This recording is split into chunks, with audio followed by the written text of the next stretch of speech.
In a factory in Bradford, in the early 1950s, a brilliant little car was quietly killing the company that built it. Nobody meant for it to happen. The car was clever, genuinely one of the most advanced things Britain had ever built. But something was badly wrong inside it. And every single day that hidden flaw was dragging a proud 50-year-old company closer to its grave. I'll tell you which car it was and exactly what went wrong at number 1, because what happened in that factory became the worst of them all. But it was far from alone. We love to remember the glory of 1950s Britain, the beautiful Jaguars, the 100-mile-an-hour sports cars, a small island building some of the finest machines on Earth, 10 of the worst British car engineering failures of the 1950s. Some you'll remember with a wince, some will genuinely surprise you, and that car in Bradford waiting at number 1. It didn't just fail, it became a national embarrassment. Let's find out how it all went wrong, starting at number 10. Number 10. The Standard Vanguard Phase One. Our first failure is a car that tried to look like the future and ended up looking like a mistake. When the Standard Vanguard arrived in the late 40s and rolled into the 50s, Standard wanted it to conquer the world, a single, modern, all-purpose car to be sold across the globe and earn Britain precious export money. So they styled it in the fashionable American manner of the day, a big, bulbous, rounded, beetle-back shape, copying the look of cars coming out of Detroit. The trouble was twofold. First, that heavily rounded styling dated with astonishing speed. Within just a few years it looked old-fashioned and faintly awkward, where a plainer shape might have aged gracefully.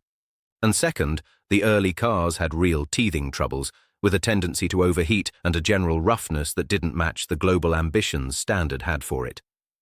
It wasn't a disaster on the scale of others on this list. It sold in decent numbers and did useful export work. But it's a lesson in chasing fashion. By copying a foreign trend instead of trusting their own engineers, Standard built a car that was outdated almost as soon as it appeared.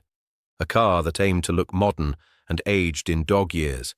From a car that followed fashion too closely to one that refused to move with the times at all. Number 9.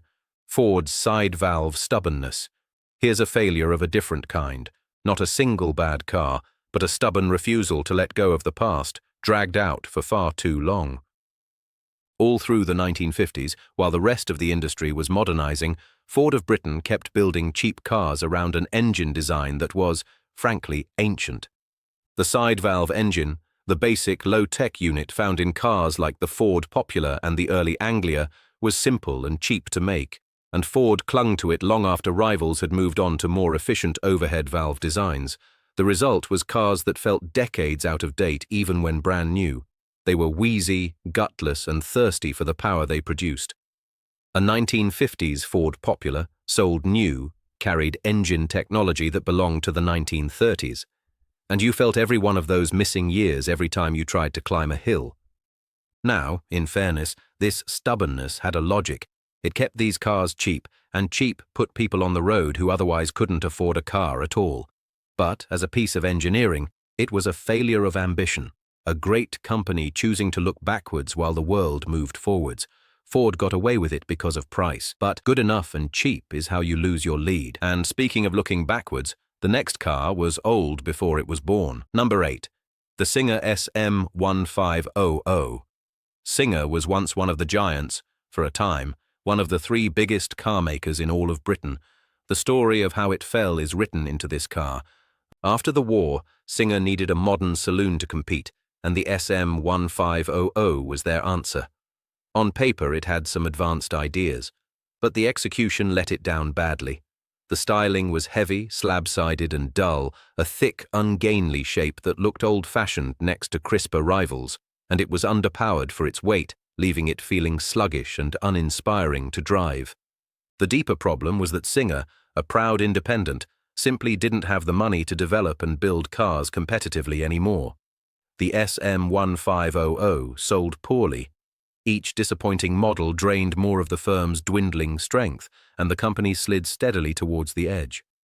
By the middle of the decade, Singer, that once great name, could fight no longer, and was bought out by the Roots Group, surviving only as a posh badge on other firms' cars. The SM1500 wasn't a catastrophe of exploding engines. It was a quieter tragedy, a great old company building cars that simply weren't good enough, watching its independence slip away model by model. And the next car shows a great firm making the opposite mistake, spending money it couldn't really justify. Number 6. The Austin A30 and A35. Now, I have to be careful here because I know how much you love these little cars, and rightly so. But love and engineering are two different things, and the truth has to be told.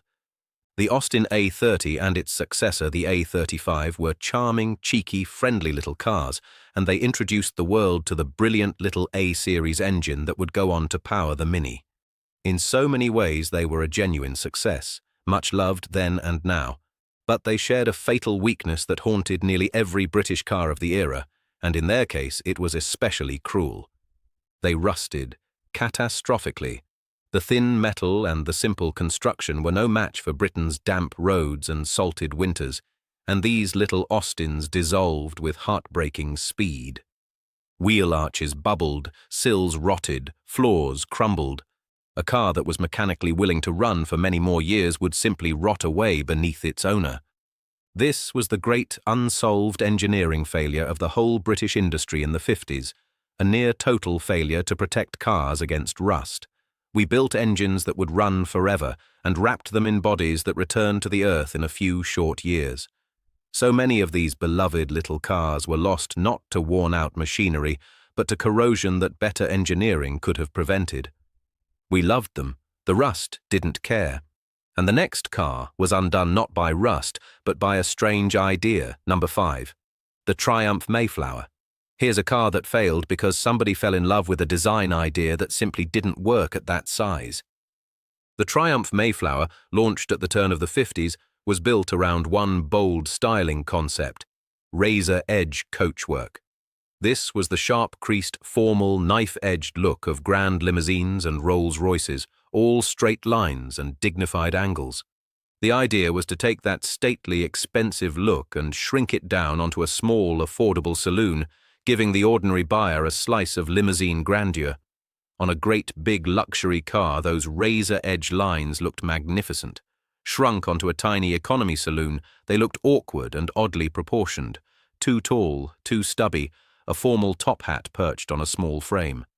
And underneath the unusual styling, the car was modestly engineered and distinctly underpowered, so it couldn't even back up its dignified looks with any pace.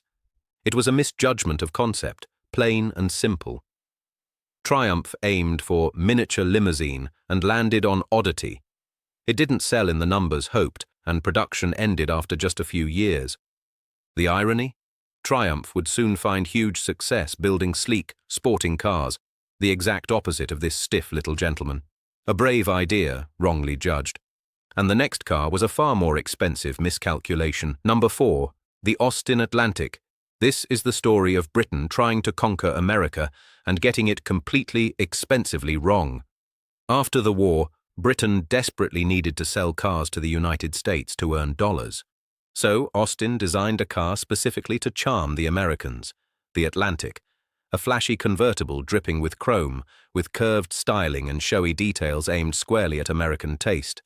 It was bold, it was different, and Austin pinned real hopes on it cracking that vital market. The Americans took one look and shrugged. To them, this big British car was small, underpowered, and oddly proportioned compared to the genuine full-sized V8-powered machines they could buy at home for similar money. The very buyers it was designed to seduce simply weren't interested. It flopped badly in the market it was built for, and that's what makes it such a costly failure. This wasn't a car that happened to sell poorly. Number 3, the curse of badge engineering. This failure isn't a single car. It's an idea, a tempting, money-saving idea that slowly poisoned some of Britain's greatest names, and you in the comments talk about it more than almost anything else. As the 50s went on and firms merged into giants like the British Motor Corporation, the accountants spotted a clever trick. Instead of designing different cars for different brands, why not build one car and simply bolt different badges and grills onto it? Sell the very same vehicle as an Austin, a Morris, a Wolseley, a Riley, and an MG, with only trim to tell them apart. Cheap, efficient, clever, and utterly corrosive, because the magic of those great old names lay in their differences. Riley meant sporting engineering. Wolseley meant dignified quality. MG meant genuine performance. The moment they all became the same car in different hats, that magic began to die. Buyers weren't fools. They could see a dressed-up Austin when they sat in one, and slowly the proud old badges came to mean nothing at all. This short-term saving cost Britain something priceless in the long run, the death of marque after marque, identities built over generations thrown away to save a few pounds per car. It was an engineering and business philosophy that treated heritage as an expense to be cut, and it set in motion the slow extinction of names that should have lasted forever. We're down to the final two now, and these are the failures that genuinely hurt. Number 2, the Standard Triumph small car gamble. Here's a story of a company that bet its future on the wrong cars at the worst possible time. Standard had enjoyed real success in the early 50s, particularly with a clever deal to build Ferguson tractors that kept the money flowing. But as the decade wore on, the company's own cars began to lose their way. They poured effort and money into a range of small and medium saloons that struggled to compete, cars that were neither cheap enough nor good enough to win in a brutally competitive market dominated by Austin, Morris, and Ford. The deeper problem was indecision and overstretch. Standard Triumph kept chopping and changing, launching models that didn't quite land, spreading itself thin, and failing to build the one strong, clear-headed family car it desperately needed. While rivals sold millions of well-judged simple cars, Standard frittered its strength away on a muddled range that confused buyers and drained its finances. By the end of the decade, the once proud Standard name was financially exhausted and would soon be swallowed up. The badge itself eventually retired forever. It's a quieter failure than an exploding engine, the slow failure of a company that lost its sense of direction and gambled its independence away on cars the public didn't want. Which brings us, at last, back to that factory in Bradford. Number 1. The Jowett Javelin. I promised you this story at the start. Here it is, and it's the saddest of them all, because this time, the car was a genuine masterpiece. Jowett was a small, proud, independent firm from Bradford that had been building cars for half a century, and just after the war, they produced something extraordinary, the Javelin. It was, by the standards of its day, brilliant. It had a sleek, aerodynamic, flowing shape years ahead of its dumpy rivals. It used a clever, smooth, flat-4 engine mounted low for fine balance. It was roomy, it handled beautifully, and it was genuinely fast, so capable that it won its class in tough international events, even at the famous Monte Carlo Rally. On paper, little Jowett had out-engineered companies many times its size, and then it all fell apart. The advanced design had been rushed into production without enough testing, and in service the cars began to fail. The gearboxes gave trouble. The engines suffered problems. And for a tiny company, the flood of warranty claims and repairs was financially ruinous. Every broken Javelin that came back cost Jowett money it simply didn't have. To make it worse, the firm that supplied the Javelin's bodies stopped doing so, leaving Jowett without a key part of its own car. Caught between unreliable machinery it couldn't afford to fix and a broken supply chain it couldn't control, the company was doomed. A firm that had built cars for 50 years, that had just created one of the most advanced saloons in Europe, simply collapsed and stopped making cars forever. That's why it sits at number 1. Not because it was a bad car, but because it was a great one, undone by rushed engineering and bad luck, taking a proud half-century-old company down with it. The Javelin should have been a triumph that the world remembered. Instead, it became a national embarrassment, the brilliant car that killed the clever little firm that dared to build it. There is no sadder failure than promise destroyed by haste. These 10 stories all share one quiet, painful truth. British engineering in the 1950s wasn't short of brilliance or courage or ambition. What it lacked, again and again, was the final 10%. The testing, the patience, the protection against rust, the steady hand in the boardroom. We were a nation full of clever ideas and bold dreams, let down by rushed execution and nervous decisions. And the real tragedy isn't the cars, it's the names we lost because of them. Jowett, Lanchester, Singer, Standard. Proud firms that deserve to live, gone forever. So tell me, did your family ever own one of these brave failures? Do you remember any of these names still on the road? And which lost British marque do you wish had survived? Get down into the comments and tell me, because I read every single one, and your memories are the whole reason I make these films. If you found this a fascinating, if slightly sad, journey into what went wrong, give it a like, subscribe for more, and I'll see you on the next one.